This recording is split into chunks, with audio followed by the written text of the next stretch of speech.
этом законе определены такие понятия, да, как Отечественная война народа Абхазии, это тоже было очень важно. Мы четко закрепили, что такое термин Отечественная война народа Абхазии.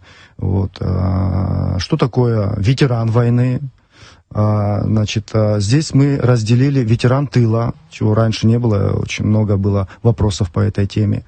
Вот, это те, которые, ну, вносили помогали фронту, лепту, да. конечно, большую лепту вносили. Это и медики, это и связисты, это и телевизионщики. Кстати, телевизионщики были не только в тылу, но и были и на позициях, и принимали активное участие в освещении всех боевых, наступательных наших операций. Вот. Ну и ветеран боевых действий на территории Республики Абхазия, это то, что вот я говорил выше. Инвалиды войны и инвалиды боевых действий народа Абхазии.